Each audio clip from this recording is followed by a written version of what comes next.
NATO জোট নিয়ে তীব্র ক্ষোভ জানিয়েছে প্রেসিডেন্ট ডোনাল্ড ট্রাম্প, বিশেষ করে ইরান যুদ্ধের সময় মিত্রদের ভূমিকা নিয়ে। তিনি অভিযোগ করেন, আমেরিকা বড় ধরনের সামরিক অভিযান চালালেও ইউরোপিয়ান মিত্ররা প্রত্যাশিত সহায়তা দেয়নি, বরং অনেক ক্ষেত্রে তারা দূরত্ব বজায় রেখেছে। ট্রাম্পের ভাষায়, সংকটের মুহূর্তে জোটটি কার্যত অকার্যকর হয়ে পড়েছে। তিনি আরও ইঙ্গিত দেন, ভবিষ্যতে আমেরিকা আর এককভাবে বৈশ্বিক নিরাপত্তার বোঝা বহন করতে চায় না।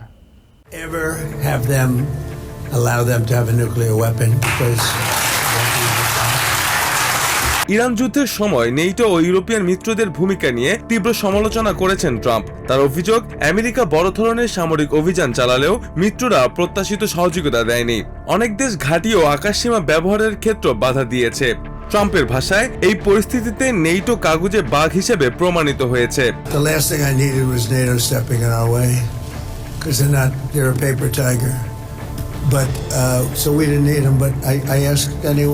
হরমুজ প্রণালীর নিরাপত্তা নিয়েও তিনি অসন্তোষ প্রকাশ করেন।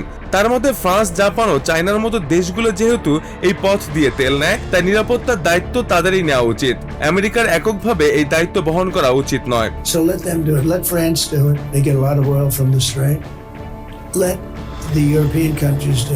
তিনি আরো বলেন, ইউরোপিয়ান দেশগুলো শুধু যুদ্ধ শেষে সহযোগিতার আশ্বাস দিয়েছে, কিন্তু সংকটের সময় পাশে দাঁড়ায়নি, যা আমেরিকা ইউরোপ সম্পর্কের মধ্যে নতুন টানাপোড়েন তৈরি করেছে।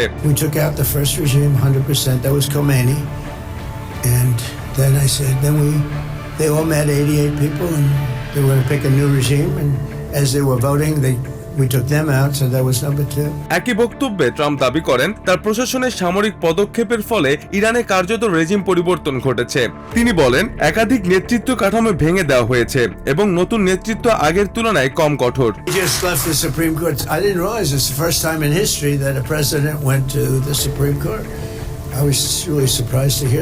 জন্মসূত্রে নাগরিকত্ব নিয়ে সুপ্রিম কোর্টের শুনানি নিয়েও ক্ষোভ প্রকাশ করেন ট্রাম্প। তিনি বলেন, আদালতের ভেতরে কি হচ্ছে তা স্পষ্ট নয় এবং বিষয়টি অযথা জটিল করে তোলা হচ্ছে।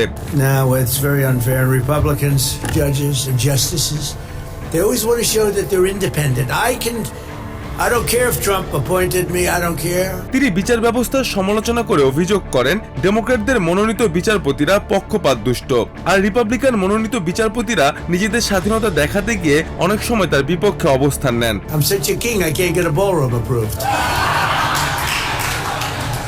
এদিকে হোয়াইট হাউসে নতুন $400 মিলিয়ন একটি বলরুম নির্মাণ পরিকল্পনাও আইনি জটিলতায় পড়েছে। একটি ফেডারেল আদালত জানিয়েছে, কংগ্রেসের অনুমোদন ছাড়া এই প্রকল্প এগোনো যাবে না।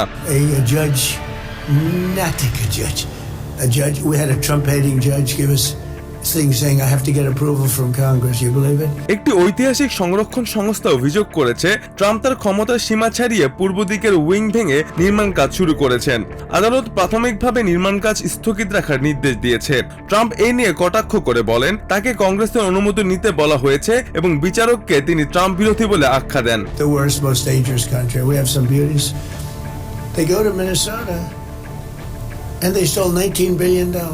দেশের ভেতরের রাজনীতিতেও ট্রাম্প একই বক্তৃতায় কঠোর অবস্থান নেন। মিনেসোটায় আর্থিক দুর্নীতির অভিযোগ তুলে তিনি সোমালি অভিবাসীদের একটি অংশকে দায়ী করেন। তার দাবি, সামাজিক কর্মসূচিতে ব্যাপক জালিয়াতি হয়েছে এবং বিপুল পরিমাণ অর্থ অপব্যবহার করা হয়েছে, যা তদন্ত করা প্রয়োজন। 4 years ago, Biden's first term, it was less than $1 million was sent out for autism. This last year, it was over $400 million. সমালোচকদের মতে, এসব মন্তব্য অভিবাসন ইস্যুকে রাজনৈতিকভাবে ব্যবহার করার অংশ। তবে ট্রাম্প এটিকে আইন শৃঙ্খলা ও অর্থনৈতিক শৃঙ্খলার প্রশ্ন হিসেবে তুলে ধরেন। মোস্তফা আশিকিন আবির, TVN 24 নিউজ ডেস্ক। ইরানের বিরুদ্ধে যুদ্ধ শিগগিরই শেষ করার বার্তা দিলেও আগামী 2 থেকে 3 সপ্তাহের মধ্যে আরও কঠোর হামলা চালানোর হুমকি দিয়েছেন প্রেসিডেন্ট ডোনাল্ড ট্রাম্প। বুধবার জাতির উদ্দেশ্যে দেয়া ভাষণে তিনি বলেছেন, ইরানকে প্রস্তর যুগে ফেরত পাঠানো হবে। ট্রাম্প দাবি করেছেন, ইরানের সামরিক অভিযানের মূল কৌশলগত লক্ষ্যগুলো প্রায় সম্পন্ন হওয়ার পথে রয়েছে। এছাড়া জ্বালানি তেলের মূল্যবৃদ্ধিকে সাময়িক সমস্যা দাবি করে প্রেসিডেন্ট বলেন, মধ্যপ্রাচ্যের তেলের উপর নির্ভরশীল থাকা দেশগুলোর উচিত হরমুজ প্রণালীর নিরাপত্তা এগিয়ে আসা। বুধবার জাতির উদ্দেশ্যে দেয়া ভাষণের শুরুতে প্রেসিডেন্ট ডোনাল্ড ট্রাম্প নাসার চন্দ্রাভিযানের প্রশংসা করেন।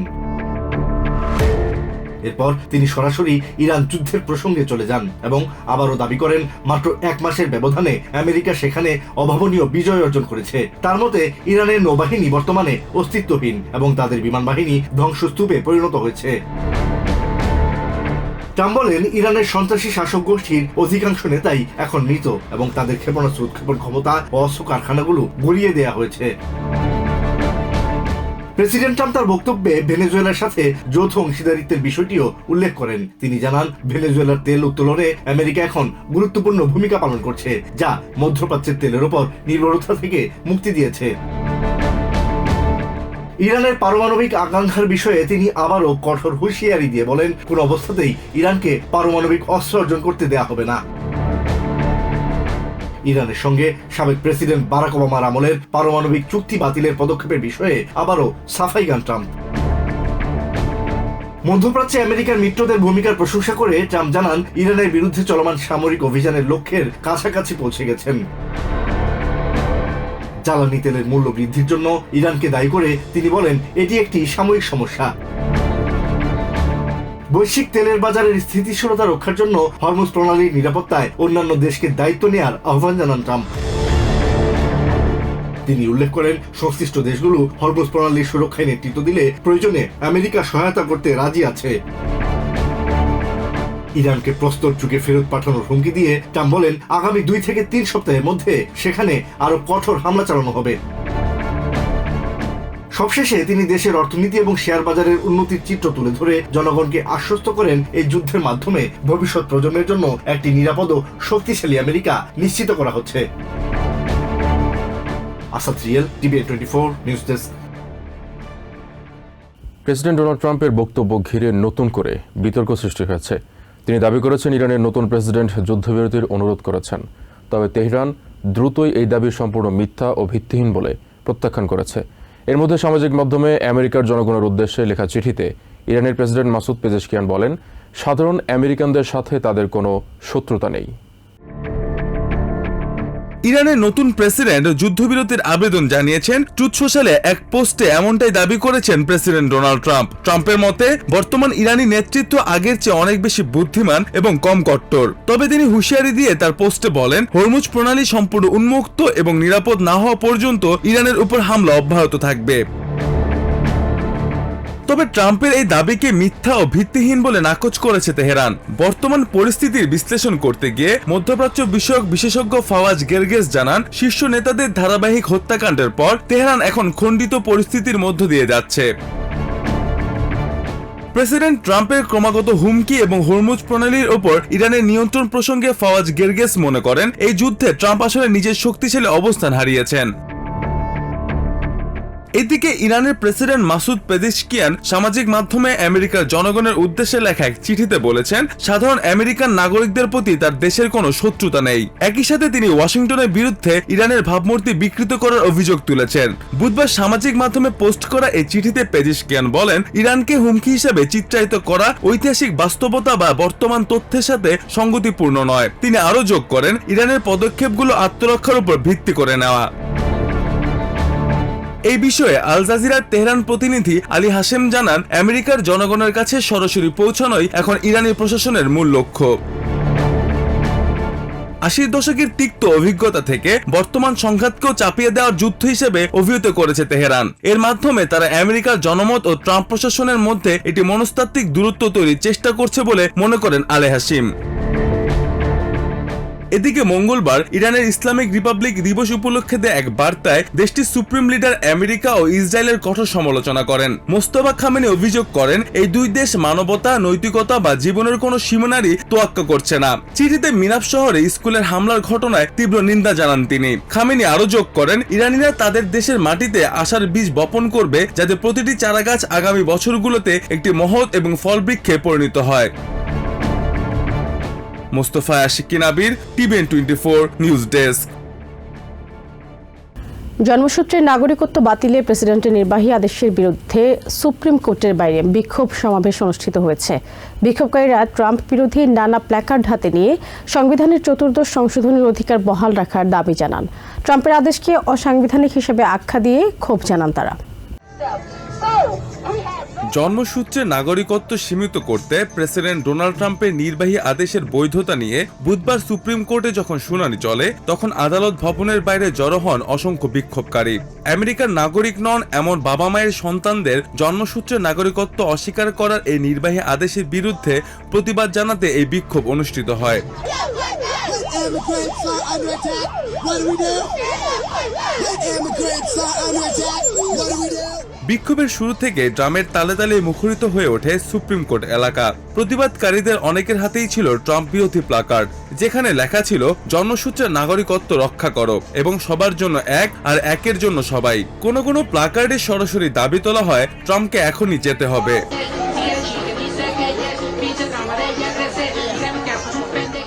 ট্রাম্প প্রশাসনের নীতি কার্যকর হলে মিলিয়ন মিলিয়ন নাগরিকের অধিকার হুমকির মুখে পড়বে বলে উদ্বেগ প্রকাশ করেন বিক্ষোভকারীরা। At the time, Chinese immigrants were, forbidden from becoming citizens. আইনের শিক্ষার্থী তামারা সাপ্র প্রত্যাশা করেন সুপ্রিম কোর্ট সঠিক রায় দেবে। Seeing them sort of wrestle with that, both the council and the justices was crazy. প্রথম কোন দায়িত্বরত প্রেসিডেন্ট হিসেবে সুপ্রিম কোর্টের শুনানিতে ট্রাম্পের উপস্থিতি উত্তেজনা কয়েক গুণ বাড়িয়ে দেয়। শুনানি কক্ষে উপস্থিত থাকা তামারা সাপ্র জানান প্রেসিডেন্টের উপস্থিতি এজলাসের পুরো পরিবেশ বদলে দেয়। But I definitely feel like it changed the mood and it changed the atmosphere in some respect because obviously বিশ্বখ্যাত শেফ এবং সমাজসেবী হোসে আন্দ্রেস বিক্ষোভ সমাবেশে যোগ দিয়ে একত্রতা প্রকাশ করেন। তিনি বলেন জন্মসূত্রে নাগরিকত্ব পাওয়ার বিষয়টি কোনো আইনি দুর্বলতা বা ফাঁকফোকর নয়, বরং এটি আমেরিকার একটি গুরুত্বপূর্ণ ও পবিত্র অঙ্গীকার। Birthright citizenship is not a loophole.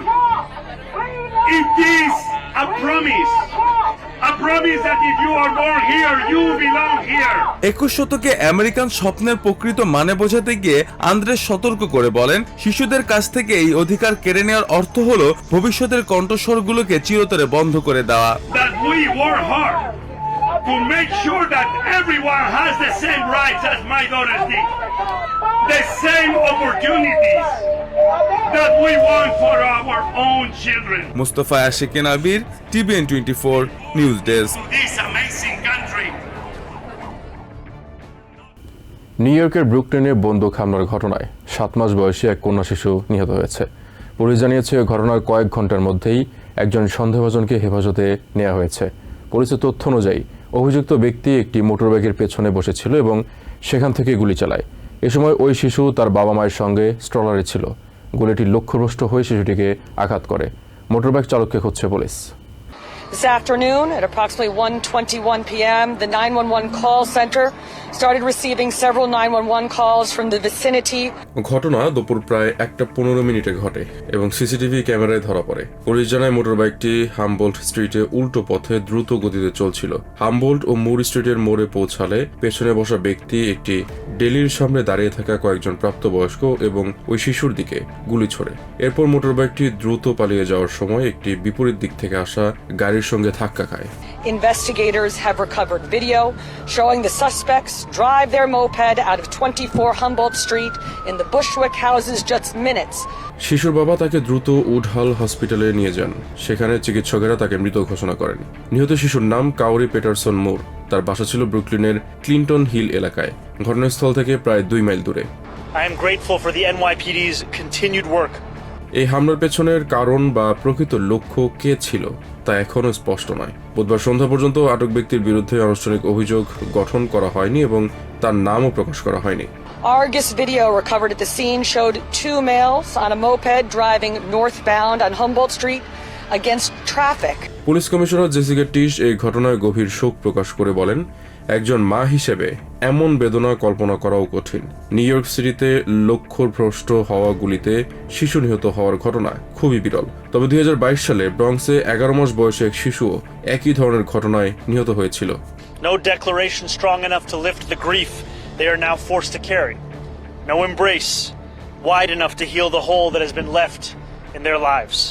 Mayor Zoran Mamdani এই ঘটনাকে অত্যন্ত মর্মান্তিক উল্লেখ করে বলেন, শহরে বন্দুক সহিংসতা মোকাবেলায় এখনও অনেক কাজ বাকি। তিনি বলেন, এ ধরনের ঘটনা স্বাভাবিক হিসেবে মেনে নেওয়া যায় না। ঘটনার পর এলাকায় বিপুল সংখ্যক পুলিশ মোতায়েন করা হয় এবং আকাশে হেলিকপ্টার টহল দিতে দেখা যায়। প্রত্যক্ষদর্শীরা জানান গুলির আগে দুই ব্যক্তির মধ্যে তর্ক হচ্ছিল। হঠাৎ গুলির শব্দে চারদিকে আতঙ্ক ছড়িয়ে পড়ে এবং মানুষ দৌড়ে আশ্রয় নিতে থাকে। স্থানীয় বাসিন্দারা বলেন তারা শিশুকে মাটিতে পড়ে থাকতে দেখেছেন আর শিশুর মা চিৎকার করছিলেন। Shoaib Akhtar, TVN 24 news desk. জন্মসূত্রে নাগরিকত্ব পাওয়ার সুযোগ সীমিত করার প্রেসিডেন্ট ডোনাল্ড ট্রাম্পের নির্বাহী আদেশ বাতিল হয়ে যেতে পারে। সুপ্রিম কোর্টের সংখ্যাগরিষ্ঠ বিচারপতিরা এমন ইঙ্গিত দিয়েছেন। বুধবার এই বিষয়ে অনুষ্ঠিত শুনানিতে সলিসিটর জেনারেল জন সোয়ার যুক্তি দেন, জন্মসূত্রে স্বয়ংক্রিয়ভাবে নাগরিকত্ব পাওয়া দেশে অবৈধ অভিবাসন বৃদ্ধির একটি বড় কারণ। তবে এমন যুক্তিতে সন্তুষ্ট হতে পারেননি প্রধান বিচারপতি জন রবার্টস সহ বেশিরভাগ বিচারপতি। প্রথমবারের মতো কোনো ক্ষমতাসীন প্রেসিডেন্ট হিসেবে এই শুনানিতে অংশ নেন প্রেসিডেন্ট ট্রাম্প। দেশের ইতিহাসের প্রথম কোনো ক্ষমতাসীন প্রেসিডেন্ট হিসেবে বুধবার সুপ্রিম কোর্টে যুক্তিতর্ক শুনতে উপস্থিত হন প্রেসিডেন্ট ডোনাল্ড ট্রাম্প। জন্মসূত্রে নাগরিকত্ব পাওয়ার সুযোগ সীমিত করতে নিজের নির্বাহী আদেশের বৈধতা নিয়ে আয়োজিত ঐতিহাসিক শুনানিতে অংশ নেন তিনি। অ্যাটর্নি জেনারেল প্যাম বন্ডি ও প্রশাসনের ঊর্ধ্বতন কর্মকর্তাদের সঙ্গে নিয়ে আদালতের সামনে সারিতে বসেন প্রেসিডেন্ট ট্রাম্প। তবে শুনানির পুরোটা সময় থাকেননি তিনি। সরকারি আইনজীবী নিজের বক্তব্য শেষ করার কিছুক্ষণ পরেই আদালত কক্ষ ত্যাগ করেন প্রেসিডেন্ট। শুনানি চলাকালীন সুপ্রিম কোর্টের বিচারপতিরা প্রেসিডেন্টের নির্বাহী আদেশের আইনি ভিত্তি নিয়ে তীব্র সংশয় প্রকাশ করেন। সলিসিটর জেনারেল জন সোয়ার যুক্তি দেন, জন্মসূত্রে স্বয়ংক্রিয়ভাবে নাগরিকত্ব পাওয়া আমেরিকার নাগরিকত্বের মর্যাদাকে ক্ষুণ্ণ করে এবং এটি দেশে অবৈধ অভিবাসনের জন্য একটি আকর্ষণীয় কারণ হিসেবে কাজ করে। It demeans the priceless and profound gift of American citizenship. It operates as a powerful pull factor for illegal immigration and rewards illegal aliens. তবে প্রধান বিচারপতি জন রবার্টস এই যুক্তিকে অদ্ভুত বলে অভিহিত করেন এবং জন্মসূত্রে নাগরিকত্বের পরিধি সীমিত করার পেছনে প্রশাসনের দাবির পক্ষে সুনির্দিষ্ট তথ্য জানতে চান। A child is a U.S. citizen. Well, it's a new world. It's the same constitution.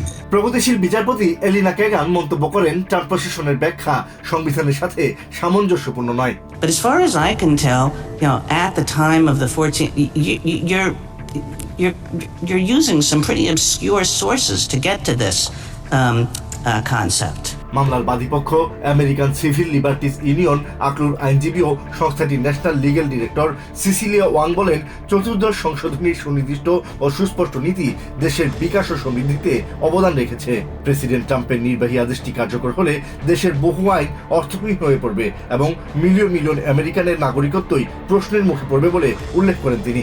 Thousands of American babies will immediately lose their citizenship. And if you credit the government's theory, the citizenship of millions of Americans, past, present, and future, could be called into question. রক্ষণশীল বিচারপতি নীল গোস্টুচ এবং প্রগতিশীল বিচারপতি অ্যামি কোনি বেরেটো president ট্রাম্পের নির্বাহী আদেশের বাস্তব প্রয়োগ নিয়ে প্রশ্ন তোলেন। Because now you say your rule turns on whether the person intended to stay in the United States, and I think Justice Barrett brought this up. So are we bringing pregnant women in for depositions? What are we doing to figure this out? No, as I pointed out earlier, the executive order turns on lawfulness of status. শুনানি শেষে আদালতের বাইরে আকলুর আইনজীবীরা মামলায় জয়ের বিষয়ে তাদের আত্মবিশ্বাস ব্যক্ত করেন। I am confident that the court is going to turn back this president's effort to radically rewrite our 14th Amendment rule of birthright citizenship. আকলুর national legal director Cecilia Wang বলেন, আদালত শেষ পর্যন্ত প্রেসিডেন্টের নির্বাহী আদেশ বাতিল করে দিবে এ বিষয়ে খুবই আত্মবিশ্বাসী তিনি। We have a nation of millions on our side and we couldn't be more confident about our arguments here. আকলুর executive director Anthony Romero president, প্রেসিডেন্ট ট্রাম্প আদালতে যুক্তিতর্ক শুনে সংবিধানের গুরুত্ব সঠিকভাবে বুঝতে পেরেছেন বলে মনে করেন তিনি। Gratified that President Trump was sitting a mere 6 feet away from me, and I hope that he was schooled in the importance of birthright citizenship.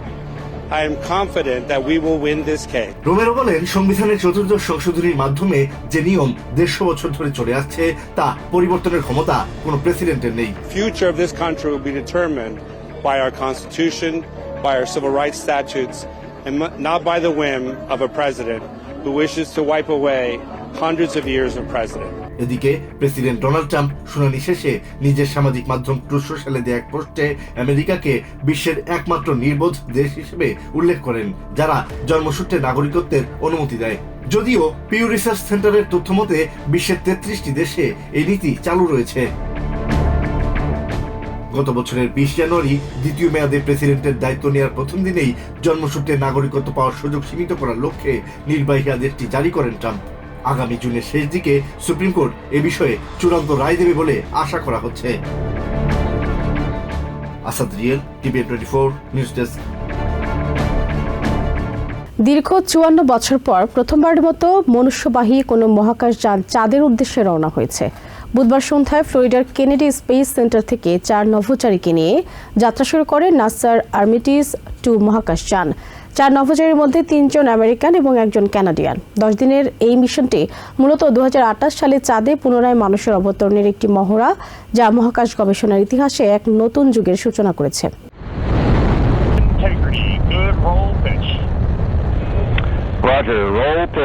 আমেরিকার মহাকাশ গবেষণার ইতিহাসে নতুন এক মাইলফলক স্পর্শ করে বুধবার ফ্লোরিডার কেনেডি স্পেস সেন্টার থেকে চাঁদের উদ্দেশ্যে যাত্রা শুরু করেছেন 4 নভোচারী। নাসার আর্টেমিস 2 মিশনের এই ঐতিহাসিক মহাকাশযানটি 10 দিনের চন্দ্র অভিযানের লক্ষ্যে পৃথিবী ত্যাগ করে। কয়েক দশকের মধ্যে এটি দেশের সবচেয়ে উচ্চাভিলাষী মহাকাশ অভিযান, যা চায়না তাদের প্রথম মনুষ্যবাহী চন্দ্র অভিযান পরিচালনা করার আগেই চাঁদের পৃষ্ঠে আবারও মানুষ পাঠানোর পথ প্রশস্ত করেছে। আর্টেমিস 2 ক্রু মেম্বারদের মধ্যে রয়েছেন mission commander Reid Wiseman, pilot Victor Glover, mission specialist Christina Koch এবং কানাডিয়ান নভোচারী জেরেমি হেনসেন। গত শুক্রবার ফ্লোরিডায় পৌঁছান নভোচারীরা। তারা 2 সপ্তাহের কোয়ারেন্টাইনে ছিলেন এবং কেনেডি স্পেস সেন্টারের বিচ হাউসে তাদের পরিবারের সাথে সপ্তাহান্ত কাটিয়েছেন। অভিযান পূর্ব প্রস্তুতি শেষ করে দুপুর 2টায় লঞ্চ প্যাডের উদ্দেশ্যে রওনা হন নভোচারীরা। উৎক্ষেপণের আগে বেশ ফুরফুরে মেজাজে দেখা যায় তাদের। উৎক্ষেপণের ঠিক আগ মুহূর্তে নভোচারীরা তাদের পরিবার ও পুরো মানবজাতির উদ্দেশ্যে আবেগপূর্ণ বার্তা দেন। এই মিশনকে বৈশ্বিক অংশীদারিত্ব এবং নতুন প্রজন্মের স্বপ্ন পূরণের এক ঐতিহাসিক প্রতিফলন হিসেবে উল্লেখ করেন লঞ্চ ডিরেক্টর চার্লি ব্ল্যাকওয়েল থপসন। সূর্যাস্তের ঠিক আগে নাসার শক্তিশালী স্পেস লঞ্চ সিস্টেম বা SLS রকেটটি তার ওরিয়ন ক্যাপসুল নিয়ে স্বগর্জনে মহাকাশের দিকে উড্ডয়ন করে।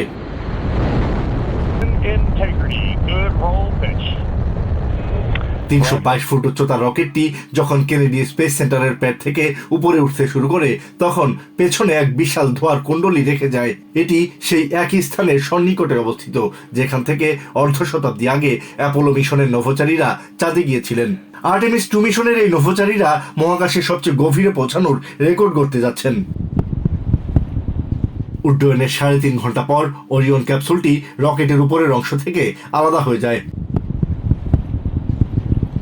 নাসার কয়েক বিলিয়ন ডলারের এই প্রকল্পটি মূলত 2028 সালের আর্টেমিস 4 মিশনের মাধ্যমে আবারও চাঁদের মাটিতে মানুষ নামানোর একটি প্রাথমিক ধাপ। সেনেটর মার্ক কেলি এবং তার যমজ ভাই স্কট কেলি আর্টেমিস 2 মিশনকে মহাকাশ গবেষণার একটি নতুন যুগ হিসেবে বর্ণনা করেছেন।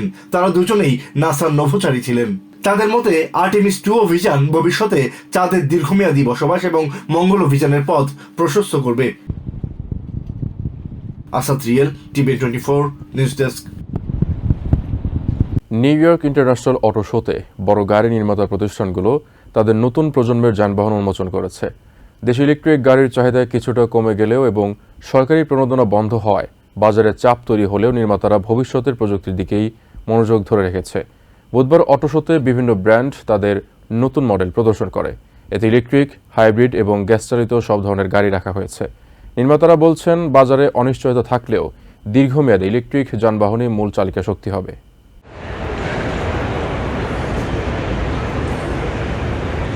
সুবারু একটি বড় আকারের ইলেকট্রিক SUV এবং একটি হাইব্রিড অফ রোড মডেল উপস্থাপন করে।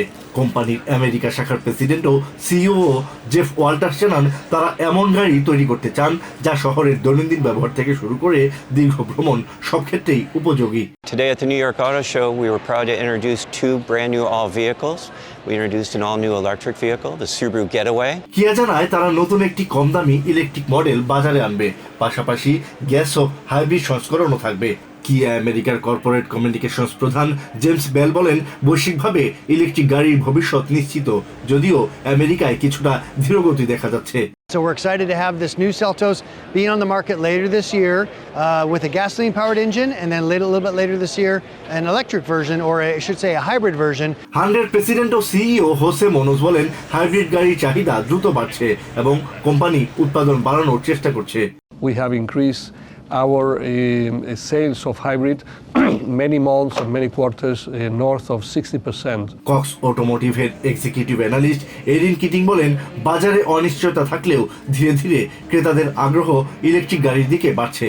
Any brand that's coming out with an electric vehicle in a time of a little uncertainty around what that powertrain is doing, I think is interesting to see what people's responses are to it. বিশ্লেষকদের মতে জ্বালানির দাম বৃদ্ধি ও বৈশ্বিক পরিস্থিতির কারণে ক্রেতাদের আচরণ বদলাচ্ছে। অনেকেই এখন বিকল্প জ্বালানির গাড়ি নিয়ে খোঁজ খবর করছেন, তবে একই সঙ্গে অনিশ্চয়তার কারণে তারা সিদ্ধান্ত নিতে সতর্ক থাকছেন।